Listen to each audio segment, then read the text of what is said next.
Try to play guitar.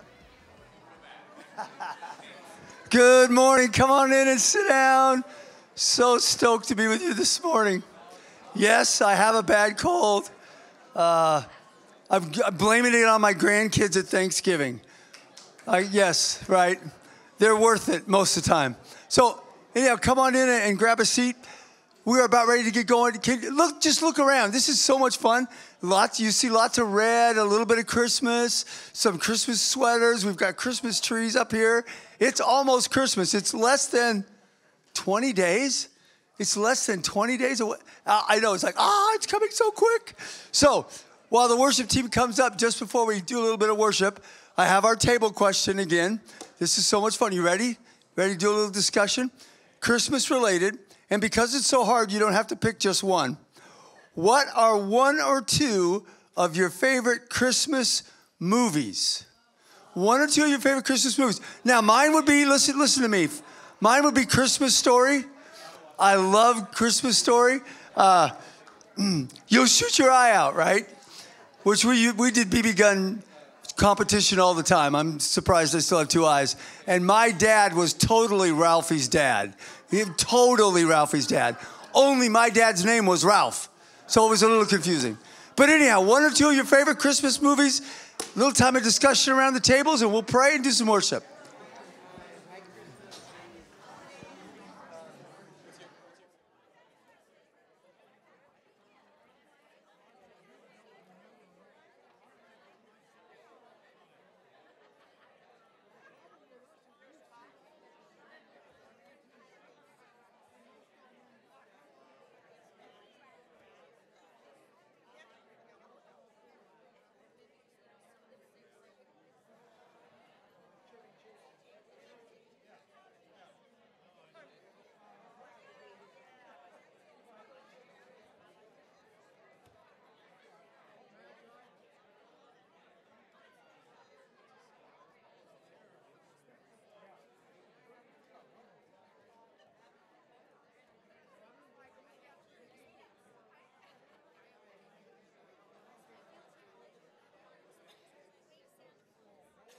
Okay, I'm curious. One or two of your favorite Christmas movies. Who wants to go first? Yeah. It's a Wonderful Life. Anybody else? That's like a serious one. Yes.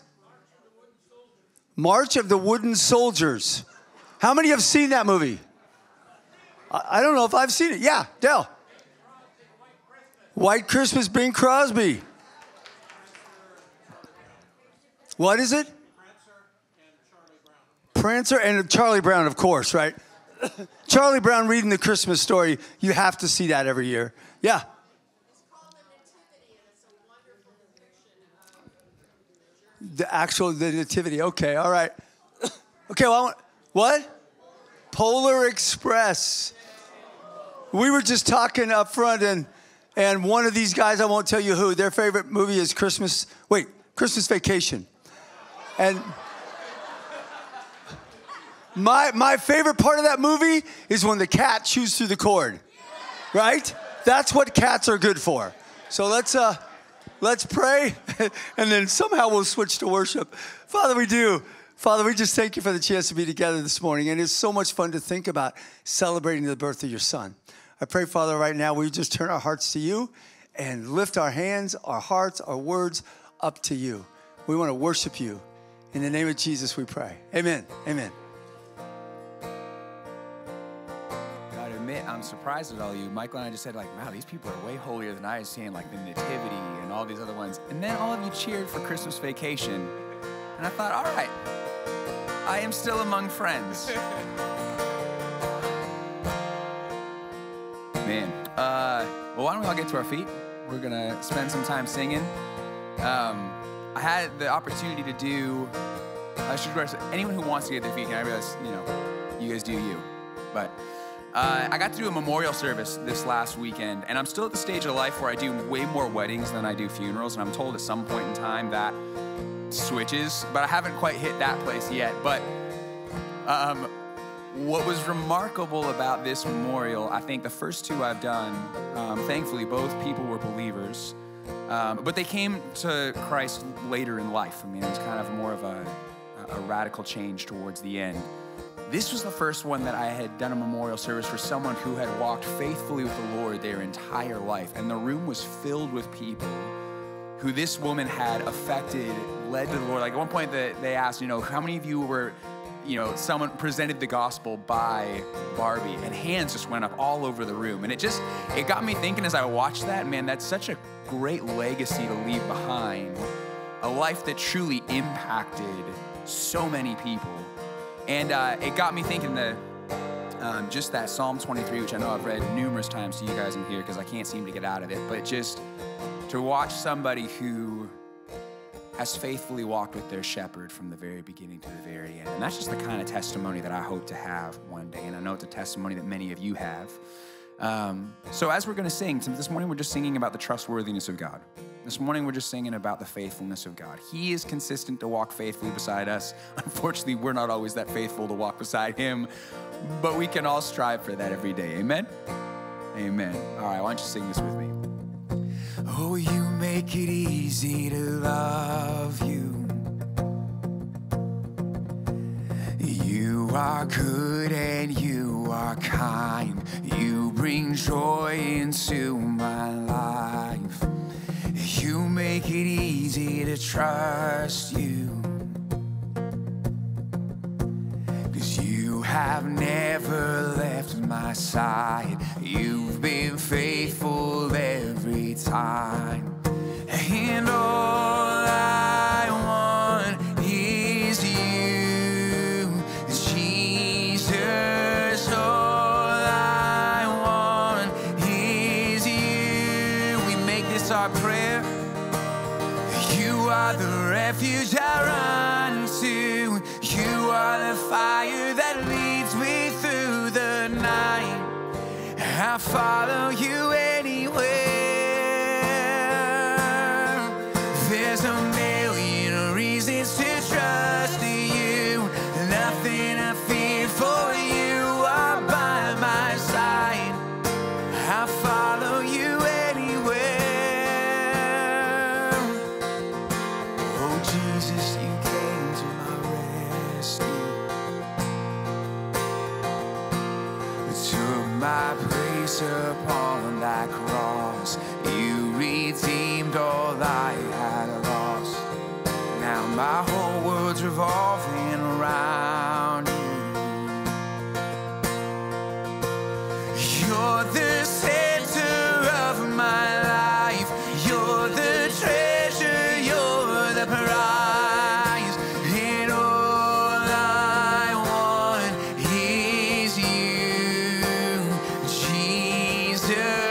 All I want is you. Oh, you are the refuge I run to.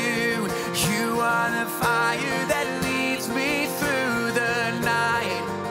I follow you anywhere. There's a million reasons to trust you. Nothing to fear, for you are by my side. I follow you anywhere. Follow you anywhere. This may not be our testimony, but I pray that it would be our testimony wherever he leads us. Wherever you lead me, whatever it costs me. Oh, all I want is you, Jesus. All I want is you. Wherever you lead me, whatever it costs me. Oh, all I want is you, Jesus. All I want is you. 'Cause wherever you lead me, whatever it costs me, all I want is you, Jesus. All I want is you. Oh, you are the refuge I run to. You are the fire that leads me through the night. I follow you anywhere. There's a million reasons to trust you, nothing to fear, for you are by my side. I'll follow you anywhere, I'll follow you anywhere.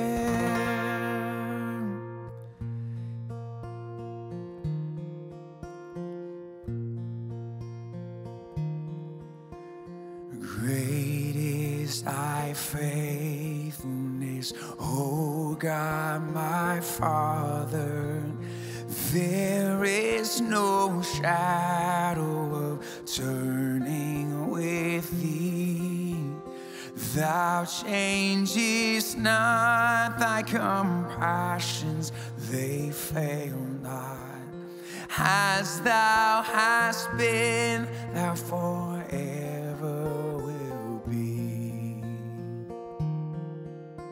Summer and winter and springtime and harvest, sun, moon, and stars in their courses above, join with all nature and manifold witness to thy great faithfulness, mercy, and love. Beginning to end, my life in your hands. Great, great is your faithfulness. You never let go. This one thing I know. Great, great is your faithfulness. Pardon for sin and a peace that endureth. Thine own dear presence to cheer and to guide.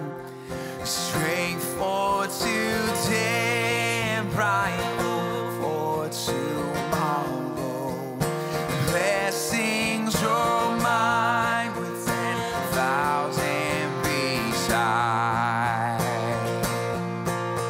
Beginning to end, my life in your hands.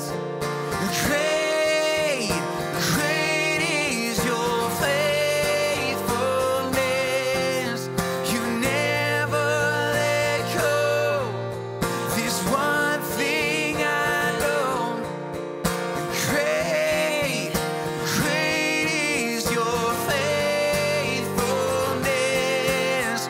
Beginning to end, my life in your hands. Great, great is your faithfulness. You never let go. This one thing I know. Great, great is your faithfulness. Oh, great, great is your faithfulness. If he has been faithful to you, if he has been your faithful shepherd, if he has walked with you one day at a time from the beginning of your life to the end, would you sing this with me? Great is thy faithfulness. Great is thy faithfulness. Morning by morning, new mercies I see.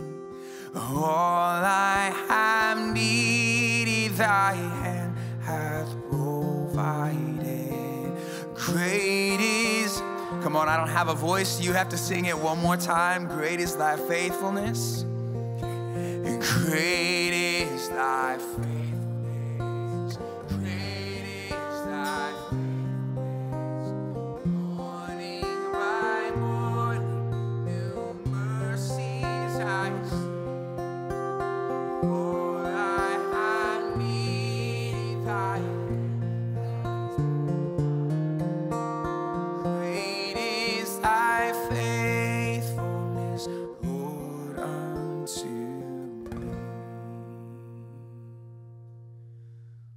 I've sung that song probably 1,000 times. And I know that many in this room have sung that song many thousands more than I have.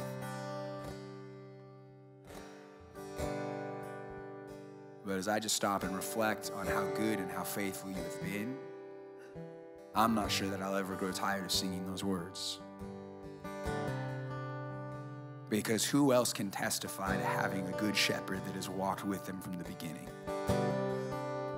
Who else can have the testimony of being a rebellious, dumb, arrogant sheep, constantly bent on going my own way, leaving the shepherd's fold? How many people have the testimony of a shepherd who would graciously and patiently come after me and steer me home? Who else has the testimony that says their shepherd is so good that he would slow me down, to lay me beside still waters, to lay me in green pastures when I'm too busy to do it for myself? Who else has the testimony of a shepherd who doesn't point them through the valley and say, I'll meet you on the other side? But has the kind of shepherd that will walk beside me, carrying your rod and your staff, your weapons of defense and guidance, so that I wouldn't have to be afraid. Who else has the testimony of being promised a life forever with you in your house, and knowing that my shepherd has gone before me to prepare that land before I get there? Your care and your faithfulness are far greater than any of the dumb sheep in this room deserve. And I'm at the front of that line, Lord. So I just pray that, Lord, even these last few minutes we have to sing, I pray that our song would come from the grateful sheep. I pray that our song would rise up, that it would be a celebration of your goodness and your kindness, that we would not hold it back from you, that we would not do it lazily, but that we would celebrate the kindness of our good shepherd. Thank you for that testimony, Lord.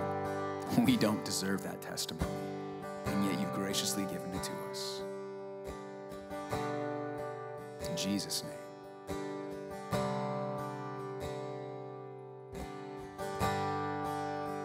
Worthy of every song we could ever sing,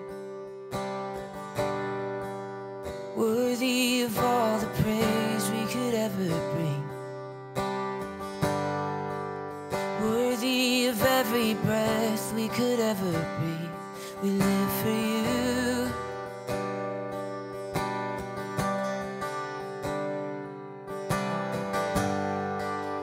Jesus, the name above every other name. Jesus, the only one who could ever save. You're worthy of every breath we could ever breathe. We live for you. Yes, we do. Sing holy. Holy, there is no one like you. There is none beside you.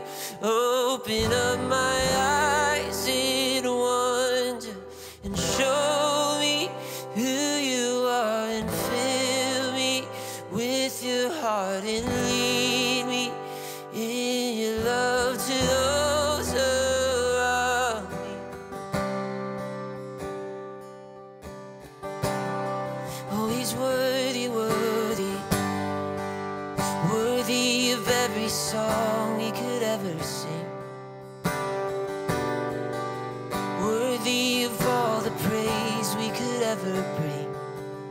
Yes, you're worthy of every breath we could ever breathe. We live for you. Oh, Jesus, Jesus, the name above every other name. Come on, lift it up. Jesus, the only one who could ever save.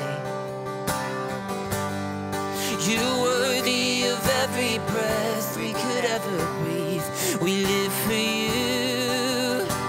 Oh, we live for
your prayer, your declaration. I will build my life upon your love. It is a firm foundation, and I will put my trust in you alone, and I will not be shaken. Holy, there is no one like you. There is none beside you. Open up my eyes in wonder. Show me who you are and fill me with your heart and lead me in your love to those around. One more time. Holy, there is no one like you. There is none beside.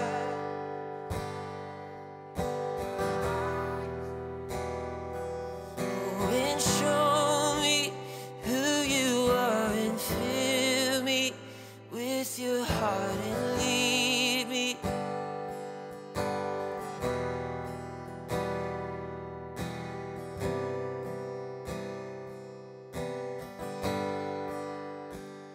Lord, we love you. We thank you for this time that we've had worshiping together as one voice. But I pray that as Kobe prayed earlier, that our lives would reflect the love that you have shown us so generously, the care that you have shown us so generously, the provision that you have shown us so generously. Lord, we don't deserve it, and yet you still love us.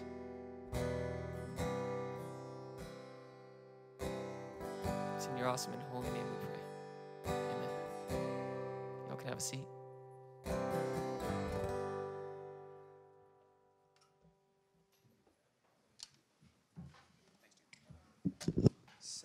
Yeah. All right. Wasn't that awesome, man? I just love worshiping with these guys. Yeah. Okay, you know, one of the things I like to do is to introduce you to some of the people who, especially the ones you see up front, so you get to know them just a little bit better. And I asked Kobe if he'd hang out with us for a couple minutes, and I'll just ask him some questions. I want you to get to know this guy. He's a pretty good guy. I mean, there's a couple things, but yeah. Michael's going, he's all right, yeah. He used to be able to play guitar really nice. Up until I admitted to watching Christmas Vacation. Oh, yeah, but you got a lot of support there. Okay, why don't you put up one of those pictures? Oh, we might have a couple pictures. What? Oh, isn't that cute? You know what's not cute is that hat. I don't know what. Wait, whose? Wife. No, I'm just kidding. On my head, yes. On yours? So why don't you introduce us to these people? Well, it's funny. Now I know why I saw that picture earlier. Well, that's my wife, Hallie, on the right. We've been married for... Oh, man. 2008. Quick math, 13 years. Yeah. Oh, you're just getting 14. started, you newbie. Yeah, right. Well, and then that's Dallas that we're holding there, and she's now 11. So this is an old picture. So she is as tall as my wife. Wow, yeah. It's which crazy. is nuts. Crazy. And then there's like 1,000 siblings that have been added since then. So not quite 1,000, but yeah, you're working your way. Feels like 1,000. Yeah. Oh man, I imagine some nights, absolutely. So just tell us, where did you grow up? There's the rest of the Oh, crew. there we go. Here's the whole family. Yeah. So that one on the far left, that's now Dallas. Holy smokes. Wow. And then my twins are the ones that look the same age in the same shirt. And then my son, Declan, and then that's our youngest, Raylan. She is just over a year now. So, and in the last 4 days has only woken up once during the night, which is... Did you have to say that? You know what that means. What? I know that I keep saying, no, this is... Maybe I'm just sleeping harder. Maybe she's waking up a lot and we're just not hearing her. Either way, it's like one of those, if the tree falls in the woods and nobody hears it, did it actually fall? I don't know. Okay, yeah, so where'd you grow up? Where'd you grow up? Spokane, Washington. What? Yeah. No, I'm just kidding. Washington. I just think it's funny when people say that. Spokane. And actually, my wife and I, we met in 3rd grade because she's also from Spokane. So all our families there, we met at a church camp. Kobe, I did not know that. That's crazy. Yeah. I mean, we had no use for each other in 3rd grade, but we Well, acknowledged each other's existence, and we can point back to that. And then we met on my purpose, when she was 14. Still in Spokane. I asked her dad if I could date her. He laughed at me and said, no, come back in 2 years. Yeah. Which now I look back and understand much better than I did when I was Exactly, 15. when you got girls, yeah, I it's actually like- recently had this conversation with my father-in-law. I was like, Bruce, you let me date your daughter at 16? What were you thinking? Like, because I know what I was thinking, and you should not have let me date your daughter at 16. So, I went back to him a couple times, and he kept saying no, 16. And so then at 16. It's when he pulled out the shotgun and said no, that you knew you were, Go, you're serious. Yeah, Okay, yeah, exactly, We started dating the day she turned 16, and we got married the month after we graduated from college. Where'd you go to college? I went to San Diego Christian College. Oh, okay. Which was not in San Diego, nor do I think it should have been considered a college. So it's a very misleading name. Very, very misleading name. Not a great education, but lots of great opportunity. So I had to go to school after that to kind of fix what I had missed. But any San Diego Christian alumni, if there is, I'm so sorry. Yeah. See, very small. Nobody here knows what it is. It's great. And so, she went to Azusa Pacific. I went to San Diego Christian. And then we got married. I worked at a church plant down in San Diego for about 9 months before coming to Canyon Hills. And I will be here until the Lord shows up in a burning bush or I get fired, whichever comes first. Oh, man, yes, yeah, okay. So what, oh, yeah. Well, so, hopefully, yeah. Yeah, so what got you interested in playing guitar and like singing in front of people? My dad was a barroom musician. Yeah. What? There's a highly inappropriate story that I will not tell you about how he met my mother, but he sang old songs and told dirty jokes all over Canada. And so he always played guitar. All my earliest memories are falling asleep to the sound of him playing guitar downstairs and pounding his foot on the floor with his little MIDI machine. And so he tried to get me to play guitar for years, and I said no. I wanted to be a drummer because that looked way more fun. But then I saw a friend play guitar. I was like, Dad, I think I want to play guitar. He's like, are you kidding me? I've been trying to get you to do this for years. Yeah. And this isn't feigned humility. I'm not actually much of a guitar player. Worship music is 4 chords and the truth, and I have relied on that heavily. So for me, guitar playing has always been a means to shepherd people. Yeah. And so that's just kind of the way that the Lord has. He gave me enough talent until he took my fingers away. He gave me enough talent to manage those 4 chords and attempt at sharing the truth. And that's kind of it. I tell people all the time, I started playing guitar in 3rd grade because of the Monkees. Really? Oh, yeah. Oh, yeah. One of the first bands I was in, we did a cover of the Monkees. Oh, you and did? It was so bad. Yeah. And Their song was great. We did a terrible job of it. By 5th grade, I was in this little rock and roll band. I grew up in Pasco. When we moved over to this side of the mountains, I sold my guitar, my amplifier, and didn't start playing guitar again until I accepted Christ. And I'm going to Young Life, and I'm going, that's 3 chords. I can play that. That's way easier than what the Monkees were playing. I can do this. Exactly. So you sort of mentioned it, but how did you end up coming here?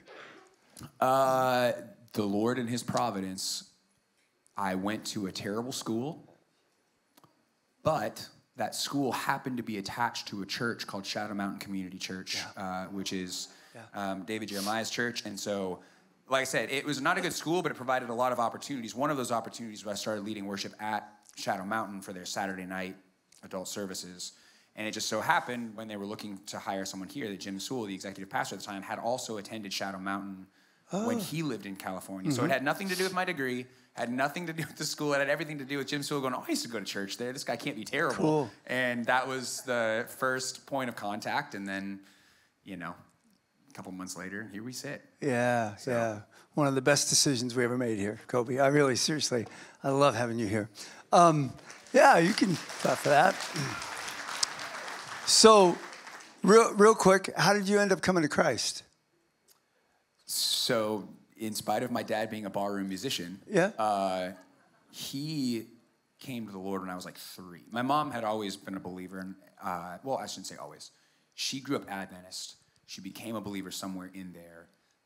And then, you know, the Lord started working on my dad. And it's funny, like he came to Christ when I was 3. He stayed in the bars until I was 18.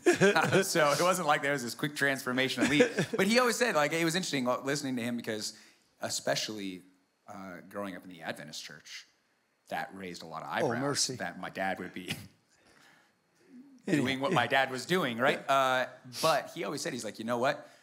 A, we're supposed to spend time around unbelievers. That's a pretty good spot. 2, he goes, you get a couple beers in people, and they will tell you everything. Like he's like the amount of conversation that people would come up and just like he's like, because of what I did, I had an open door to say anything to these people. Yeah, and they would listen to it.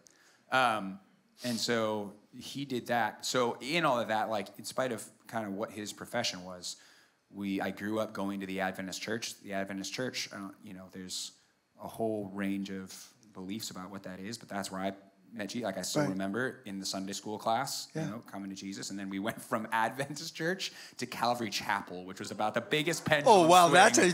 Yeah, and my parents always said, like, we were Adventists until we figured out what grace was, and then we ran all the way to Calvary Chapel. Yeah. And so it was kind of, that was the full pendulum swing, and we settled in at, like, this Baptist church in there. But, it's like, I think some people, they have, you know, a testimony of the Lord calling them out of their sin. Yeah. And then some people have the testimony of the Lord, like, calling them before that. Like, it was an early intervention. And I've always just kind of been that kid that when my parents said, like, hey, this is true, I'd be like, you bet it is, until something proved otherwise. It was very easy and quick to believe. And so I believe that was genuine when I was in that Adventist church. I just never looked back. Certainly, you know, certainly wandered at times, but I always knew what was true, and I never doubted it. Yeah. And the Lord's just very merciful to me in that way. Awesome. Awesome. Okay, now the most important question, and then we'll let you go. What is it? Well, because of the stage of life that I'm in with 5 children, I get to try a lot of different ice creams. I call it the dad tax. So anytime a kid walks around with ice cream, I get a part of it. Yeah. So currently, my kids hate it because it's not, Andy gets it. If I'm hungry, it's a big tax. If I'm not hungry, it's a small tax, right? If they show up with anything multicolored, I'm out. They don't get taxed at all. You could go biblical and call it a tithe. A tithe. Yeah. Well, then I'd have to do 10%. Yeah. And that would be devastating to my children. So currently, it's mudslide. It's kind of toss up. Mudslide and moose tracks are the 2 I tax the hardest currently. Ooh. So, yeah. All right. But any of that cotton candy flavored stuff, man, the kids get all of that. I want No, thank you. So anyhow, Kobe, just thank you. Thank you for your ministry here. Thank you for the blessing you are to us as a seniors group. When you come and lead worship and your team does, we really appreciate that. Well, thank you. And I'm grateful. Well, thank you. Yeah. I'm grateful to this group because you guys have been overwhelmingly patient with me and everything that I represent here at the church over the last 13 years. And genuinely, we love the opportunity to come in and worship with you because it feels like we get to worship among friends. And that's, you know, the more time we get to spend with each other, the better that relationship is. And so I appreciate you guys being patient with us over the years. I appreciate you being willing to sing with us even here. And it is something we look forward to. So again, until you guys kick us out, we'll keep weaseling our way in here. So ain't gonna happen, bro. Thank you. Thanks, guys. Thank you. Okay, now Carolyn, I'll turn it over to you. Thanks again, Kobe.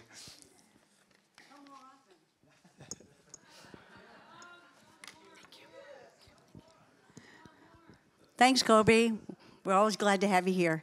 Okay, everybody, you know what we're going to do now. We're going to say, good morning. Me away on that one. Thank you. That's awesome. We're so glad you're here. Well, it's the first Tuesday in December, and the year is winding down, isn't it? Wow. So before we go any further, would you please silence your phones so that we do not get interrupted? And in the spirit of music, we're going to ask everyone who has a birthday in December to please come forward so we can honor you. Come on forward, December birthdays. Woohoo! Even the new people today, brand new first-time visitors, come on. And we have a list, so come on.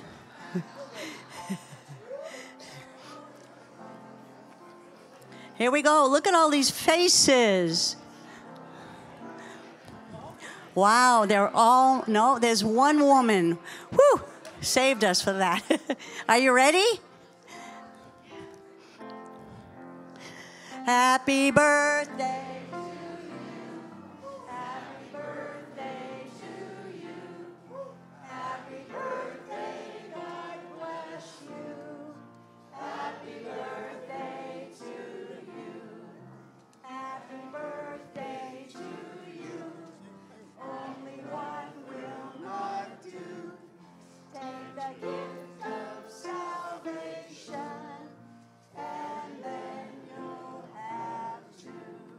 Happy birthday, good sports. Thank you, Evelyn, for helping us with that.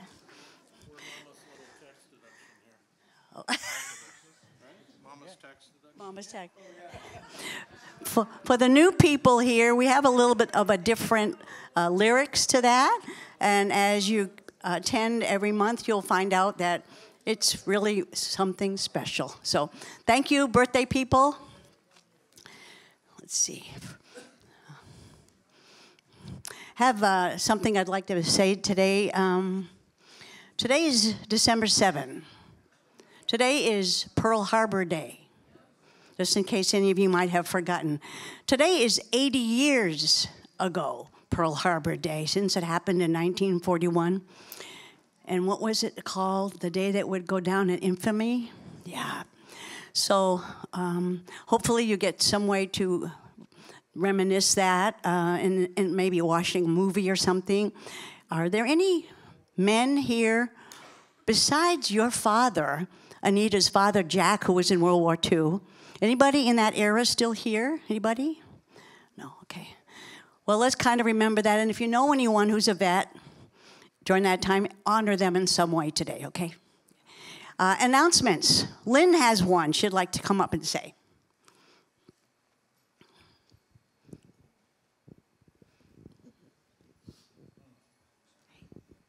So most everybody loves to sing Christmas carols, Christmas songs. Last year, when everybody thought they were to be locked up with the pandemic, Living Melodies went caroling. We went to Green Acres. And how many people live at Green Acres? Raise your hands, because we'll want to take people look around, because this year, instead of going caroling house to house, Carolyn was able to get the clubhouse reserved. So December 21st, there is no Young at Heart. So we reserved the clubhouse at 2 o'clock, December 21st on Tuesday, and we can have a good old-fashioned Christmas carol sing-along, a few modern ones, but mostly the old ones. So if you want to sing Christmas carols with us at 2 o'clock at Green Acres Park, and if you don't know how to get there, take note of who raised their hand or come and talk to Carolyn. Okay? Thank you, Lynn. Any other announcements? Kim.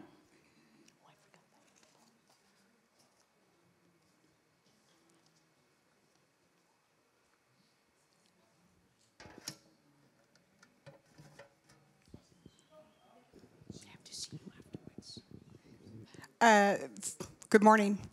First thing of most importance is the January food schedules out there by your name tags. Please fill it in.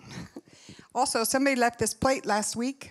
I rescued it, and so if this is yours, it's back here at this table. Now, for the most important thing, I want to thank this group for all you have done for Angel Tree. Sorry. Boom. We have collected so much, and it is going to go so far.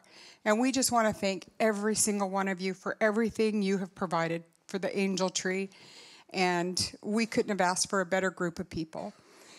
Now, that being said, we are still looking for about 5 or 6 people who can help deliver gifts. If you can, please come see me or Dave Prespa in the back of the room today. You would pick up your route on Saturday morning, and then you have 5 days to deliver. So it's not like you got to pick them up and get them out right now. But so if you're interested and you have the time on Saturday, we could sure use your help. And that's all I have today. Thank you. Thank you, Kim. Any other announcements? Before we go any further, I almost forgot. We have some first-time visitors today. So as I read your name, first time, there's 4 of you, brand new first-time people today. Gary Weiner, would you raise your hand, Gary? Way over here. Gary, let's welcome him. Welcome, Gary. How about Robert Orcutt? Robert's right here. Hey, welcome, Robert. How about Mike Wilcox? Right here, 2 at the same table. Hi, Mike, welcome. And Carolyn, where are you sitting? Right here, Carolyn. Nice to have you here too, welcome. Wow, we keep growing and growing. It's awesome. First time visitors, everybody make sure you give them a good welcome when you see them today. And you can sign up to get a name tag next week as you come. All right. Praises. Geraldine. Geraldine says, thank you for all the continued prayers and encouragement during this time. She has an appointment on Thursday for her first treatment for her cancer. And I'm sure she's asking for prayers for that. You're in our prayers, Geraldine. Terry, where is Terry? Terry's right here. She has a praise. She wants to thank everyone for prayers for her successful shoulder surgery. She is in no pain. Praise God for that. Anita has a praise. Anita's right here. Her dad is getting over his mild case of pneumonia and now has a cough. Thank you for the prayers. So thank you for that, good Lord. He again provided for us.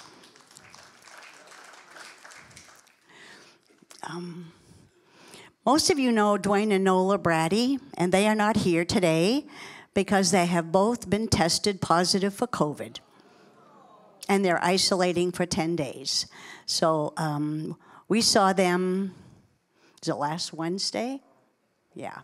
And she wasn't feeling too good, but Thursday she woke up with all the symptoms. So keep Nola and Dwayne in your prayers, okay? Anita has a prayer request. Her husband, Robert, is still in the hospital. He's refusing physical therapy, so he's unable to ambulate on his own. Pray for discernment on where he is to be discharged, home with help or an adult family home. So let's keep Robert in our prayers. Yeah. This is anonymous, I'm not sure. This is prayers for my granddaughter, Sky Home. Who belongs to this? Anybody here? Oh, Dell. Okay, Dell. Bob. Oh, okay. She has 2 interviews to be accepted to medical school. Pray for God's perfect placement. Okay. Thank you. Let's pray for that, for granddaughter Sky. Lana Starr. Where are you sitting, Lana? Right here. Lana's asking for prayer for her husband, Jerry. He's having total shoulder replacement on December 30th. He is in much pain. Just ask Terry about that. She was in the same situation. So let's keep Jerry in our prayers. Janine Hoffler. Where are you, Janine? Oh, yeah. I think I fractured my thumb. Oh. That must hurt. I hope you can take care of that. Yeah. We'll keep you in our prayers too, Janine. Mark Nelson. Way over there in the men's table. I have heart issues that have not been identified yet. I could use prayers. Thank you, he says. Mark, we will pray for you. And Barry, over here. Barry's praying for daughter Jana, 48 years old, who has 4 kids, age 17 to 11, with newly diagnosed stage 4 endometrial carcinoma cancer. Very rare and very aggressive. plan to start treatment before Christmas after having series of tests. Praise we have a wonderful God who is a mighty healer, full of compassion, mercy, praying for a healing miracle. Thank you, Barry. We will keep your daughter, Jana, in our prayers. Okay. Okay, then after all these wonderful prayer requests and praises, I'm going to ask Don Coleman to come up and pray for us, please. Thank you, everyone. God bless you. Love you.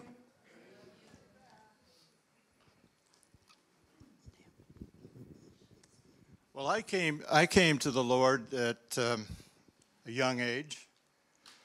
I was baptized in a small church in the Texas Panhandle.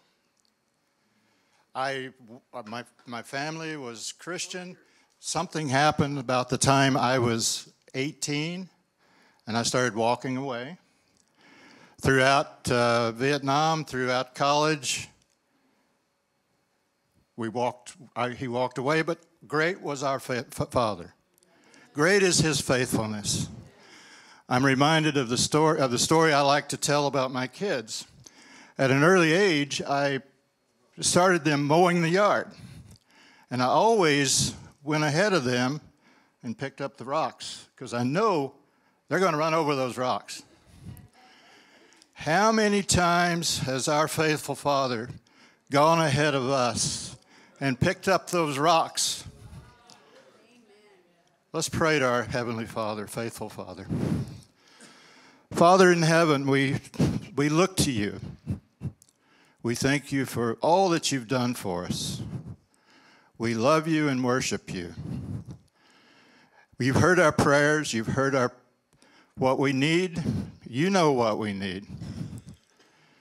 Father, we love you, and we ask that you be with us as we go through this season of your Son's birth. We ask that you just be with us. Heavenly Father, thank you for being faithful. In your loving Son's name, amen. Thank you. Okay, it was about Sunday that I figured out I probably wasn't going to be able to teach today. And so I called Ray Rupert and said, Ray, any chance you could be ready to teach on Tuesday just in case? And he said no. No, he said yes. And so Ray's going to be teaching for us today. But I already had the message prepared to get done today, which is on Jesus being Emmanuel, God with us. And this is a big secret, but Pastor Steve's asked me to teach in Big Church this Sunday before Christmas. I already got my sermon done. So this is working out pretty good. So Ray, I'm going to turn it over to you. This is not scary. I trust this guy a lot. Boy, are you in trouble.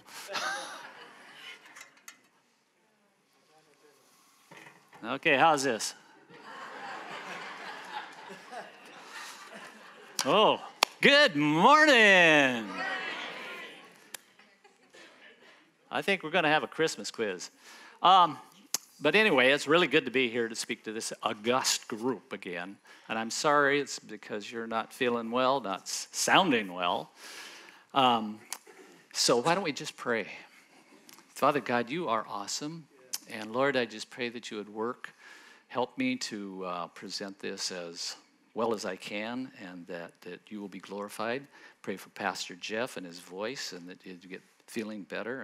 And we just know that you work in all of these things. So thank you, Lord, and let us have some fun and get some knowledge too. In Jesus' name, amen. All right. So let's see if we can stir up a little bit of Christmas spirit today. And that's always fun, isn't it? Okay.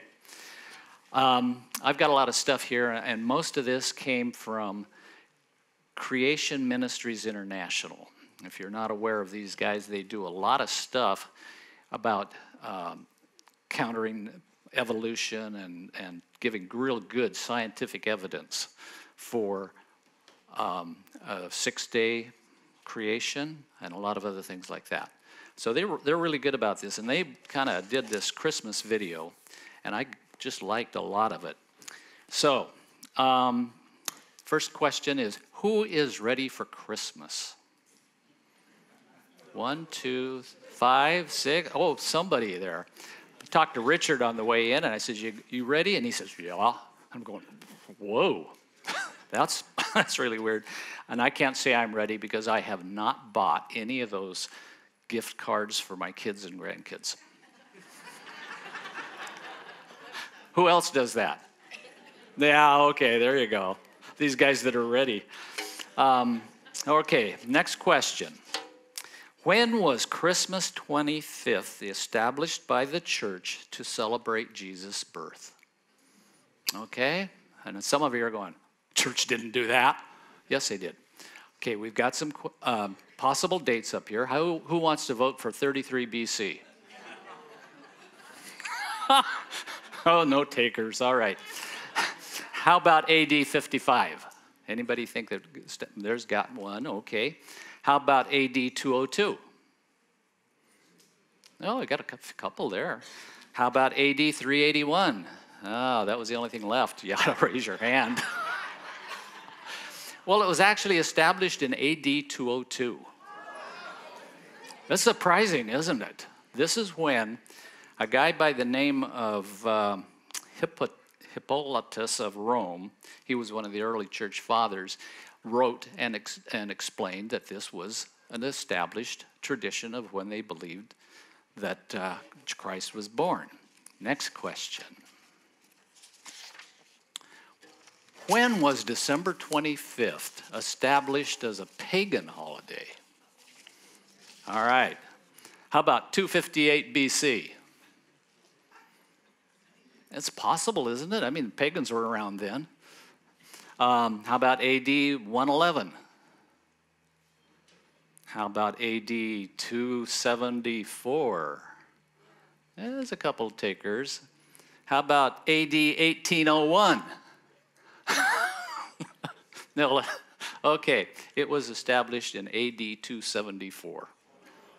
Really? Yeah, look at those guys back there celebrating. High five. It was the Emperor Aurelian, and for political reasons and to counter the Christian tradition that he did this. And this points out that Christmas is not a pagan holiday. It points out that they tried to take over the Christian holiday. I mean, it had already been established. So just remember that when somebody says, oh, it's a pagan holiday. It isn't. Or maybe at least they think it is. Okay, why was December 25th chosen? Does anybody have the foggiest idea of this? Anybody have an idea? No? Nobody has an idea. All right. It was chosen because of a Jewish tradition of an integral year. How many math teachers do we have in here? What's an integral? You lost all your math teaching, right? An integral is an even number, no fractions. Oh, okay, you got it? Right. Anyway, what they did was they said they believed that a prophet's lifespan would be an exact number of years. There wouldn't be any extra days. So what they did was they said, the Western Church anyway, they said, okay, Jesus died March 25th. That's the day they figured. That's pretty close to the right date, right? And so they said, therefore, he had to have been conceived on March 25th. See, they believed that life began at conception.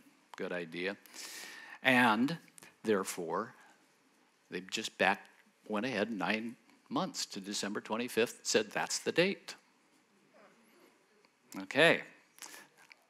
Jewish tradition, sounds good. Anyway, probably not correct, but who knows. So this is the day that we celebrate taking our Creator, taking on the form of His creation. The Synoptic Gospels start with His birth. Now Mark has got a real short one. It says something like, this is about Jesus Christ, the Son of God.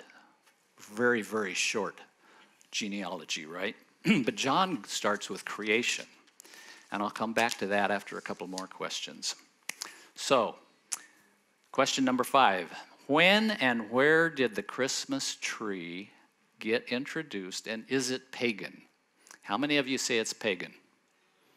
You got a few people out there, okay? Anybody have an idea? How about the 12th century? How about the 15th, 16th, 17th, 18th century? No takers. All right. It was the 16th century, and it was started in Germany. And what they did in Germany back then is they had what was called a mystery play. They had different plays, I guess, but this was one of them. So what they did was they took an evergreen tree and they loaded it with a bunch of apples, and then on the 24th of December, they would take one of those apples off. And it happens that the 24th of December is the name day for Adam and Eve. You know what a name day is? A name day is the day that is established for each one of the saints. Well, I don't know if Adam and Eve were saints or not, but that was their day, and so that represented the fall. So here you had the fall of mankind on the 24th, Christmas Eve. Then the next day, you had the arrival of the Savior. So it's pretty cool. So really, it is not based upon a pagan tradition. Then Queen Victoria brought it to England somewhere in the 1800s, I believe that was. And that was through Prince Albert, who was her consort from Germany. How many of you, you should get this one. Okay. How many of you know about Prince Albert in a can? Okay. Well, let him out. I was going to say that. How many of you remember a tradition, you might say, that young kids, or maybe even some over the older kids, would call up on the phone and they would say, "Do you have Prince Albert in a can?" And then they would yell, "Let him out!" And then they would hang up. With caller ID, I don't think that happens so much anymore. Okay, I do have a little bit of a pet peeve, and that is a Christmas tree an idol? Do you know the song, "O Tannenbaum"? "O Christmas tree, how wonderful are your colors"? That sounds like worship to me. So I've got playlists with Christmas music on it, and I have deleted that song off of every one of them. Because it's a pet peeve. I can have pet peeves, right? Okay, question number 6. Is Xmas taking Christ out of Christmas? How many yes? How many no? Okay, majority say yes. Well, I got to tell you where it came from. The X comes from the Greek letter chi, which is the first letter of the Greek word Christos. Okay? And it's an abbreviation for Christ. And as I understand, even some of the earliest New Testament manuscripts abbreviated the names of people. How about the next one? Early Christian art used this too. You can see I circled the XC up there in the corner to show. Now this came from the Hagia Sophia in Istanbul. How many people know what that is? Okay, there's a few. It was in the news recently. It was a Christian church that was built in 537. Okay, that's old. So the X in Christmas has been there a long time. It got turned into a museum, and then after that, just recently, I think in the last few months, the Muslims took it, and it is now a mosque. Yeah, bummer. Okay, one more question before we get into John. What about the word Mass, M-A-S, not with 2 S's, but 1 S in Christmas? Is it a reference to the Catholic Mass? How many believe that? Okay, so you got me going here, don't you? Is it a reference to the Catholic Mass where Christ was sacrificed over and over and over again? Well, I Googled this, and it was really surprising to me because I found all sorts of things. I mean, almost everybody said, yes, it's the Mass. It's That's what it is. It's Christ's Mass, Christ's sacrifice. And it doesn't make any sense at all. But my source says that the word Mass is derived from the Latin word missa, which means to send or dismiss. And I like that, because then it's a celebration. Christmas is a celebration of the Father sending the Son. And that's where it brings me right back to John 1. And I'm going to read from John 1 through 18. And in the beginning was the Word, and the Word was with God, and the Word was God. He was in the beginning with God. All things were made through him, and without him was not anything made that was made. In him was life, and the life was the light of men. The light shines in the darkness, and the darkness has not overcome it. There was a man sent from God whose name was John. He came as a witness to bear witness about the light that all might believe through him. He was not the light, but came to bear witness about the light. The true light, which enlightens everyone, was coming into the world. He was in the world, and the world was made through him, yet the world did not know him. He came to his own, and his own people did not receive him. But to all who did receive him, who believed in his name, he gave the right to become children of God, who were born not of blood, nor of the will of the flesh, nor of the will of man, but of God. And the Word became flesh and dwelt among us. And we have seen his glory, glory of the only Son from the Father, full of grace and truth.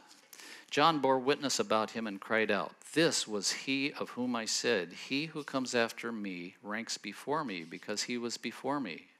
And now, and from his fullness, we have all received grace upon grace. For the law was given through Moses, grace and truth came through Jesus Christ. No one has ever seen God, the only God, who is at the Father's side. He has been known to him. Shortly after I became a Christian, I went home to Quincy, Washington, and my mother lived there with my grandfather and my uncle and kids, and it was really interesting because they're Catholic, okay? I grew up Catholic, was not a Catholic at the time, became a Christian. And I knew they were going to ask me to go to Christmas Mass. So I was a little concerned about that, okay? A little anxious because, oh man, I don't know if I want to do this. But anyway, they were still quite liturgical at that time. And that means that they always read the same scriptures the same day every year for everything. And that's what they read that day. They read John 1. And I went, man, how many times did I sit here and hear those verses and not have the foggiest idea of what it was about? That's the way it is. All of a sudden, the lights come on, right? I know that first year I walked into Nordstrom's downtown Seattle, and it was decorated with, all the Christmas stuff, and they had Noel playing and Hark the Herald Angel, and I'm going, they really do this? I had never heard them before. It's like your ears are open, your eyes are open when you come to Christ. Okay, right now we're going to get into the Word, and slide number 9, right? Oh yeah, there we go. The Word, that's right there at the beginning of John, and it's the Logos. And it's really interesting because this Logos is directly related to the Hebrew word memra, okay? And I got this from the Jewish Encyclopedia.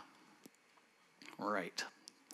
Okay. Memra, the word, in the sense of the creative or directive word or speech of God manifesting his power in the world of matter or mind, a term used especially in the Targum as a substitute for the Lord when an anthropomorphic expression is to be avoided. So the Jewish Targum are basically Aramaic paraphrases of the Old Testament. And where the Old Testament would say God did something, the Targums would say memra of God did it. Now the Old Testament sometimes describes God in ways that would indicate he is more than one person, but God is also the Lord, who is Yahweh, who is one. Now, the interesting thing about this is that Jesus describes all aspects of the memra. Next slide. I guess you've got it, don't you? Hoo-hoo. All right. So, number one, since the memra relates to Hebrews writing, I'm going to be looking back at a bunch of Old Testament scriptures to show how this comes about. Number one, he is sometimes with God and sometimes the same as God. So John 1:1 says, in the beginning was the Word, and the Word was with God, and the Word was God. So this is an expression showing Jesus being one of the Trinity. Now there's a lot of places in the Old Testament where we kind of get these hints, but it's not always clear. So we see several, let's see, for instance, God says a few things like, let us, in Genesis 1:26 and 11:7. And he also says has become like us, Genesis 3:22. So who will go for us, Isaiah 6:8. While this doesn't prove the Trinity, it really supports it. And Isaiah 9:6, this is a good Christmas one. For to us a child is born, to us a son is given, and the government shall be on his shoulder. His name shall be called Wonderful Counselor, Mighty God, Everlasting Father, Prince of Peace. You've got it right there. There's the Trinity, the Holy Spirit, Wonderful Counselor, Mighty God, Everlasting Father. There's the Father, and Prince of Peace, the Son. And it's like, wow, why didn't we see those things? Okay, I'll go a little bit further. I kind of hate to say anything about Hebrew because I only know what I read, what other people have said about it, and Dr. Brady isn't here to correct me, so I can say whatever I need. All right. But I found something that was very interesting. It's a reference to the fact that Hebrew grammar indicates that there are plural verbs and plural adjectives that refer to God to support the plurality of God. And you don't see it in the English Bible because we don't write things that way. We don't have plural verbs or adjectives. So quite often these are used in the Bible. So the bottom line is that the Trinity is supported by the Old Testament. And this reference to the Word being God and being God is something, it's not really new. It's only a clarification to show that Jesus came as one of the Trinity at Christmas. Got to get my slides out here. All right, second thing. He is the agent of creation. John 1:3. All things were made through him, and without him was not anything made that was made. Okay. It's interesting, right, in Genesis, the words, and God said, in Genesis 1:2, 6, 9, 11, 14, 20, 24, and 26, when he created. And God said, let there be, right? And there it is. All of those verses. He simply spoke, and things came into existence, and they had never existed before.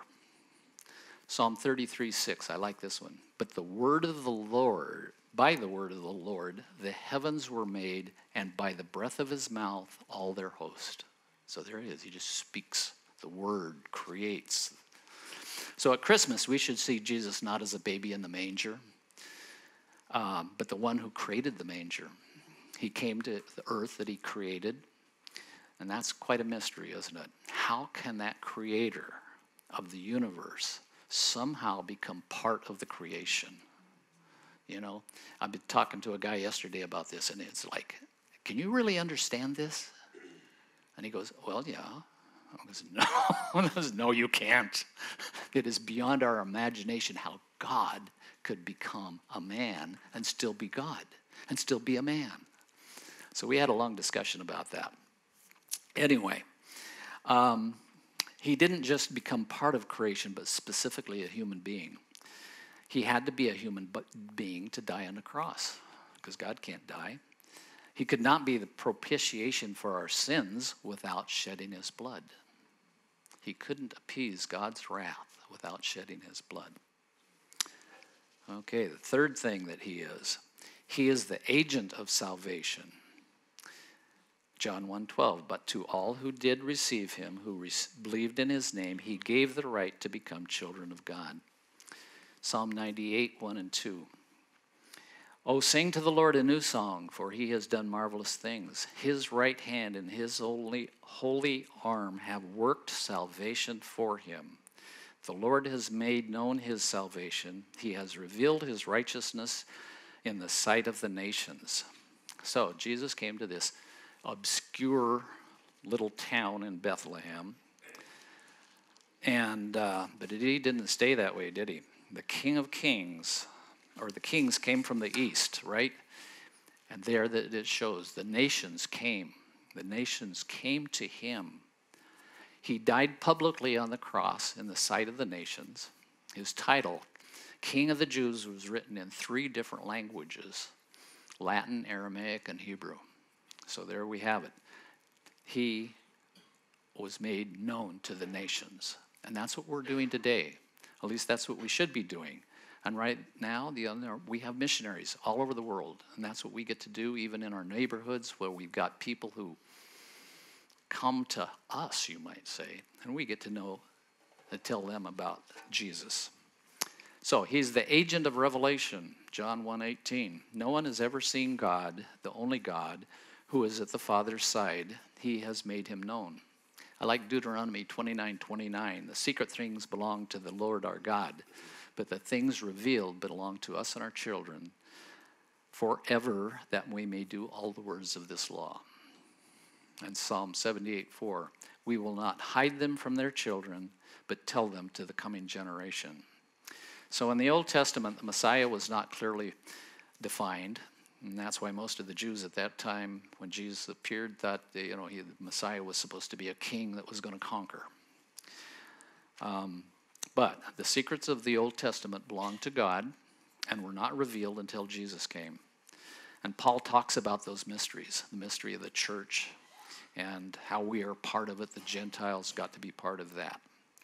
Our duty is to make sure that we tell our children and our grandchildren, great-grandchildren, and what better time to do that at Christmas?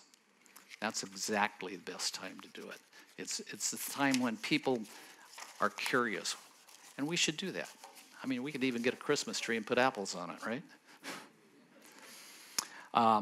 He is the means by which God became visible, John 1:14. And the Word became flesh and dwelt among us, and we have seen his glory, glory as of the only Son from the Father, full of grace and truth.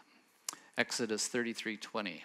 But, he said, you cannot see my face, for man shall not see me and live. So this is one of the established things of Jewish tenet. You can't see God and live. We still believe that today, I think. We are sinful creatures. We can't stand in the presence of a holy God and live. And that's why Jesus came, so that we can.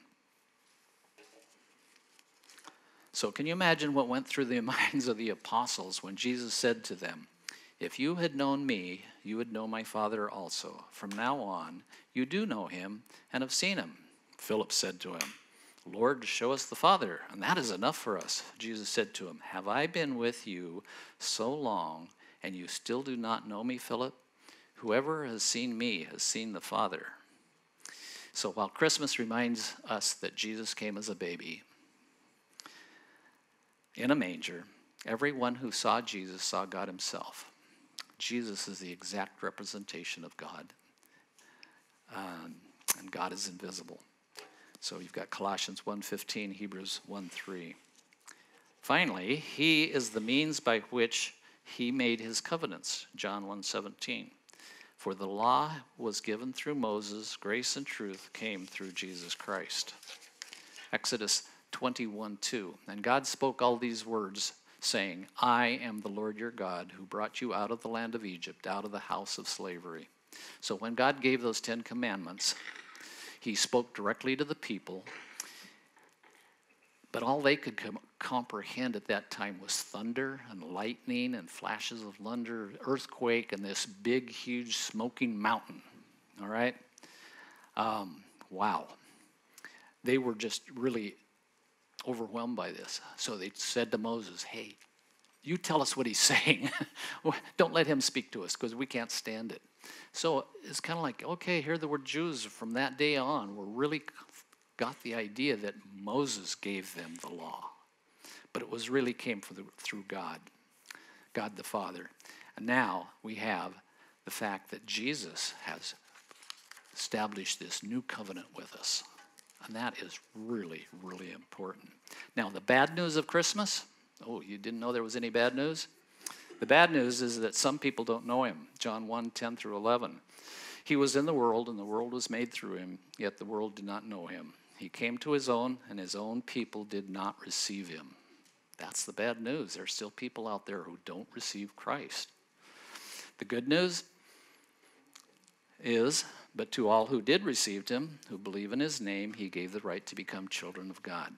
So, if you haven't claimed the right by believing in Jesus, who he is and what he's done for us, to take away our sins, to take the wrath of God upon himself, then what better time at Christmas? And you can do that today.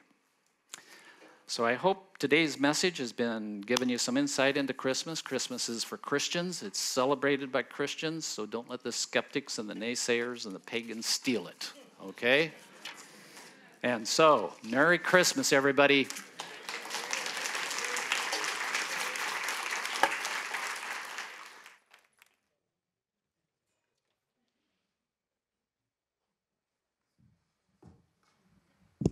Yeah, thank you, Ray. I don't know about you, but every time he teaches, I feel like I go back to school.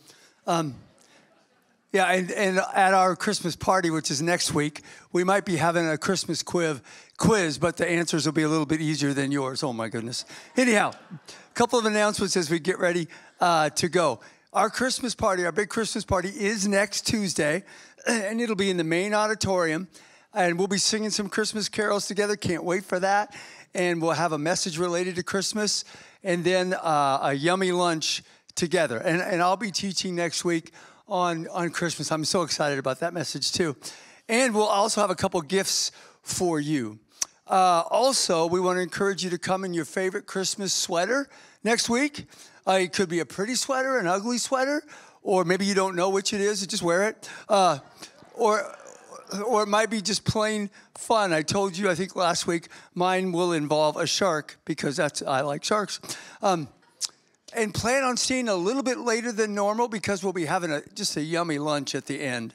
You don't have to pay for it. We're going to just give you lunch, and it's a good lunch.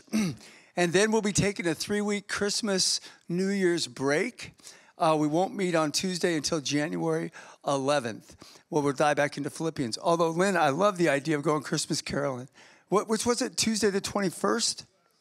Yeah, it's a great idea. We'll just, yeah. Anyhow, anything else? Wasn't it good just having Kobe here and getting to hear from him and having Ray take us deep into Christmas? What a great Tuesday. Thank you so much for coming.